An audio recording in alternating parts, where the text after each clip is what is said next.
la dernière fois, on avait vu la grande différence entre la notion de consensus et celle de consentement. Aujourd'hui, dans cette petite série sur la décidologie, on va aller un cran plus loin avec l'advice process ou la sollicitation d'avis.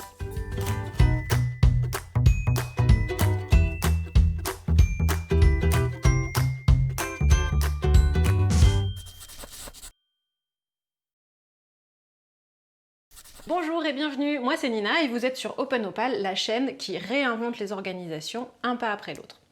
Alors, qu'est-ce que c'est que cette histoire de sollicitation d'avis ou advice process?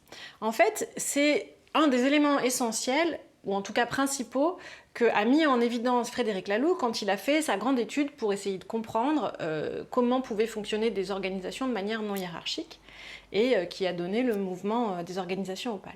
Il a observé que dans toutes les organisations qu'il a étudiées, il en a étudié quand même une douzaine, qui existaient depuis au moins 5 ans et qui avaient au moins 100 personnes dans leur effectif, tout avait une forme variée d'advice process. Alors l'advice process, c'est quoi?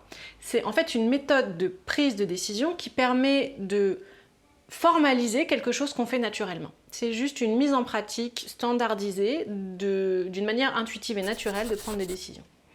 Alors imaginons que demain je dois acheter une voiture. Si je dois acheter une voiture, je vais aller demander l'avis de mon conjoint parce qu'il va quand même la conduire de temps en temps, puis éventuellement de mon banquier pour voir quel budget je pourrais avoir. Et puis je vais aller chercher aussi des conseils. Donc je vais peut-être regarder des forums de voitures, demander à des copains.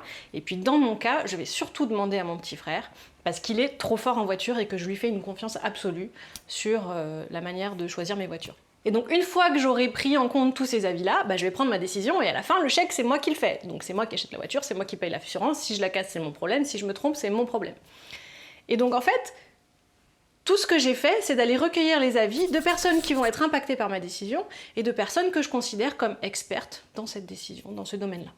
Et donc en fait, l'advice process, il fait simplement la même chose, mais à l'échelle d'une organisation. Il dit que n'importe quelle personne peut prendre n'importe quelle décision dans son périmètre, si cette décision a été prise en prenant en compte l'avis de personnes qui vont être impactées par la décision, quelles qu'elles soient, des personnes internes, externes, des clients, peu importe, et des personnes qui sont expertes. Et encore une fois, on a peut-être de l'expertise en interne, on peut aller la chercher en externe. Donc c'est juste ça. Et ce que je trouve formidable dans cette méthodologie, c'est que ça permet à la fois de rendre les personnes complètement responsables, parce que c'est moi qui prends la décision. Si j'ai fait le tour de tous les experts, de toutes les personnes impactées, et que je trouve qu'ils ont tort, et qu'en fait c'est moi qui ai raison, je prends ma décision, mais par contre, c'est moi qui en assume les conséquences. Donc ça remet la responsabilité au juste endroit.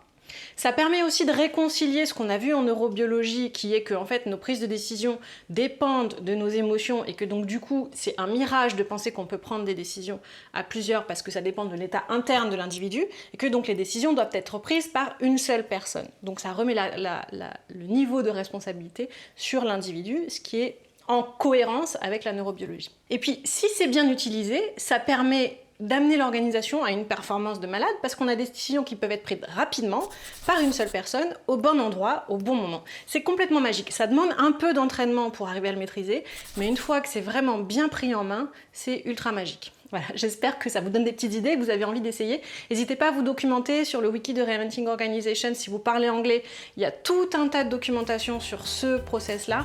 Allez-y. Et puis, évidemment, mettez le petit pouce si ça vous a plu, rejoignez-nous. Et OpenOpal, c'est un collectif, donc vous pouvez toujours venir nous voir si vous avez besoin d'accompagnement ou si vous avez envie de participer à l'émergence des organisations Opal. Les portes sont grandes ouvertes. Voilà, à bientôt.